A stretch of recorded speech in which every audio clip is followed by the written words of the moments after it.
समाधान। न चैक चित्त तंत्रम वस्तु तत्प्रमाणकम तदा किम स्यात्।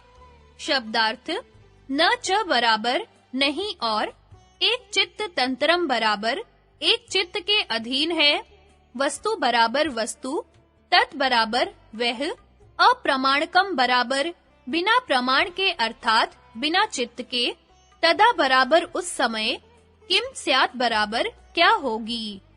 अन्व्यार्थ ग्राह्य वस्तु एक चित्त के अधीन नहीं है क्योंकि वह बिना प्रमाण के उस समय क्या होगी। व्याख्या यदि एक चित्त के ही अधीन वस्तु को माना जाए तब वह चित्त किसी दूसरे विषय में लगा हो अथवा निरुद्ध हो गया हो तो उस समय उसका अभाव होना चाहिए, लेकिन हम देखते हैं कि वह विद्यमान रहती है। इसको स्पष्ट रूप से यूं समझो कि शरीर का जो भाग पीठ या हाथ आदि जिस समय दिखलाई न दे तो उसको उस समय चित्त का विषय न होने से अविद्यमान नहीं कह सकते। इस कारण वस्तु की सत्ता स्वतंत्र है, चित्त के अधीन नहीं। व्यास भाष्य का भाषानुवाद। यदि वस्तु एक चित्त के ही अधीन हो अर्थात ज्ञान के साथ ही वह वस्तु उत्पन्न हो तो चित्त के अन्य विषय में लगने पर अथवा निरुद्ध होने पर वह वस्तु अप्रमाणक हो जाए अर्थात उसके स्वरूप का ग्रहण करने वाला कोई न रहे। ऐसी होगी तो फिर वह होगी ही क्या, क्योंकि वह दूसरे का विषय नहीं बनी और एक चित्त से उसके स्वरूप का संबंध नहीं अथवा चित्त के साथ संबद्ध हुई भी वह वस्तु कहाँ से उत्पन्न होगी। और जो इसके अनुपस्थित भाग हैं वे भी न होंगे और पीठ के न ग्रहण होने से पेट भी ग्रहण न किया जाएगा। इससे अर्थ स्वतंत्र है और सब पुरुषों के लिए साधारण है और चित्त भी प्रत्येक पुरुष में स्वतंत्र है।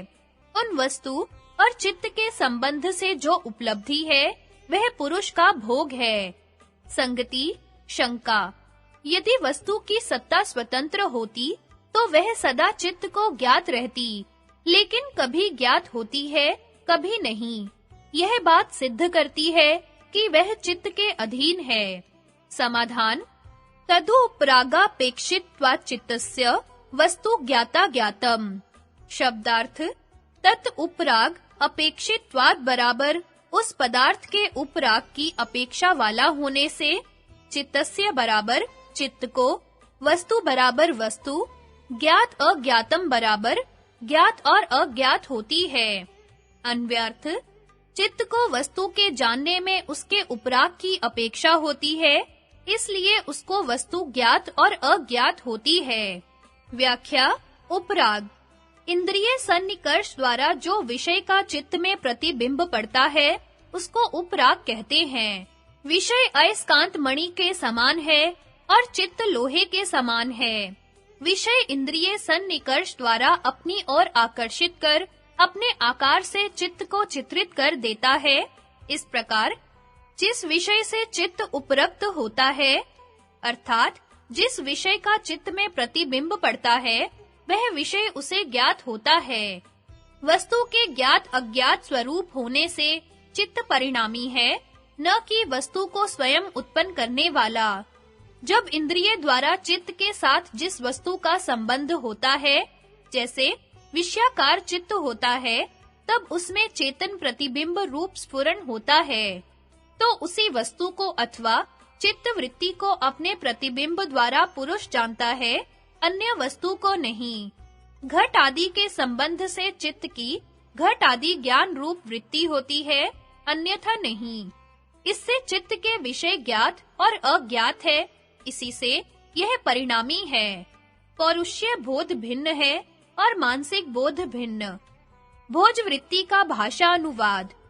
यदि ज्ञान प्रकाशक होने से ग्रहण रूप है और घट आदि वस्तु ग्राह्य रूप अर्थात ग्रहण करने योग्य रूप है, तो एक बार ही सब वस्तुओं का ग्रहण क्यों नहीं होता अथवा सबका स्मरण क्यों नहीं होता। घट आदि वस्तुओं के उपराग की अर्थात अपने आकार को चित्त के लिए समर्पण रूप प्रतिबिंब संबंध की अपेक्षा होने से चित्त में बाहर की वस्तु ज्ञात और अज्ञात कहलाती है। तात्पर्य यह है कि सब पदार्थों को अपना स्वरूप लाभ कराने में चित्त की और सामग्री की अपेक्षा है। नील आदि ज्ञान अपनी उत्पत्ति में इंद्रिय प्रणाली द्वारा चित्त में समाये हुए अर्थ संबंध की सहकारी कारण रूप से अपेक्षा करता है, क्योंकि चित्त से भिन्न अर्थ का बिना किसी संबंध के ग्रहण नहीं हो सकता। इस कारण जो वस्तु अपने प्रतिबिंब स्वरूप को चित्त के लिए देती है, उसी वस्तु को उस वस्तु का ज्ञान व्यवहार के योग्य बनाता है। इससे वह वस्तु ज्ञात कहाती है, और जिसने अपना स्वरूप नहीं दिया, वह अज्ञात रूप से बोली जाती है। जिस जानी हुई वस्तु में सादृश्य आदि किसी पदार्थ का ज्ञान संस्कारों को जगाता हुआ यदि सहकारी कारण मिल जाए, तो उसी वस्तु का स्मरण होता है। इससे न सब जगह ज्ञान हो सकता है और न सर्वत्र स्मृति। इसलिए ज्ञान को ग्रहण रूप होने पर और घट आदि को ग्राह्य मानने से कोई विरोध नहीं आता। संगति बाह्य जगत को चित्त से भिन्न सिद्ध करके अब आत्मा को चित्त से भिन्न दिखाते हैं। शंका, यदि यह मान लिया जाए कि चित्त से अलग वस्तुएं हैं और चित्त को उनके उपराग से ज्ञात और अज्ञात होता है, तो फिर आत्मा को चित्त से अलग मानने की आवश्यकता नहीं, और यदि माना भी जाए तो पुरुष भी चित्त के सदृश परिणामी होता है। समाधान, सदा ज्ञातश्च चित्तवृत्त्य सतत प्रभोः पुरुषस्य परिणामित्वात्।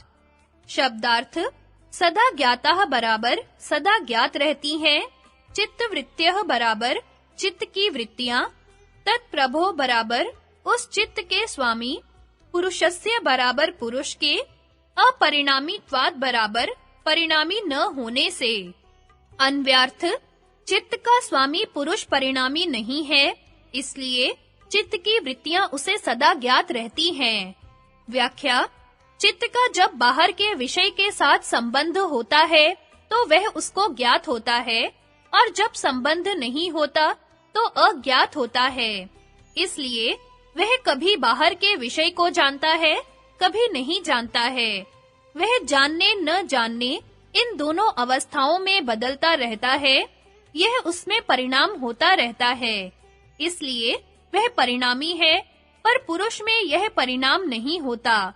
वह सदा चित्त की वृत्तियों का साक्षी है। चाहे उसमें कोई विषय हो या न हो, चित्त का कार्य केवल इतना ही है कि वह जिस विषय से संबंध रखता हो, उसके आकार में परिणत होकर उसके स्वरूप को अपने स्वामी चित्ती के सामने रख दे। पुरुष को चित्त के ऐसे परिणाम का सदा ही ज्ञान बना रहता है। इस ज्ञान से पुरुष में चित्त की भांति कोई परिणाम नहीं होता, अर्थात चित्त के विषय घट आदि है और पुरुष का विषय वृत्ति सहित चित्त है। विषयों के होते हुए चित्त कभी उन विषयों को जानता है, कभी नहीं, पर पुरुष अपने चित्त को वृत्ति सहित सर्वदा जानता है। अपने काम में सदा जानी हुई भोग्य रूप चित्त वृत्तियां ही भोक्ता पुरुष को परिणाम शून्य जतलाती हैं। मानसिक ज्ञान में अर्थकार्ता रूप संबंध की आवश्यकता है, पर पौरुष्य ज्ञान में पुरुष अर्थाकार नहीं होता, किंतु प्रतिबिंब संबंध से ज्ञाता मात्र होता है। यद्यपि चित्त जड़ है, इसमें उसमें ज्ञान नहीं हो सकता, तथापि जैसे लोह पिंड में अग्नि के प्रवेश होने से लोह भी प्रकाश रूप होता है, वैसे ही ज्ञान रूप पुरुष के साथ भोग्यता संबंध होने से चित्त में ज्ञान कहा जाता है।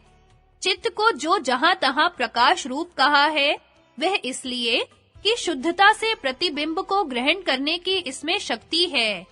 एक बात और भी है कि चित्त का सर्वदा ज्ञाता पुरुष न हो तो मैं सुखी हूँ अथवा नहीं इत्यादि संशय भी होना चाहिए, सो होता नहीं। इससे भी पुरुष परिणामी नहीं है।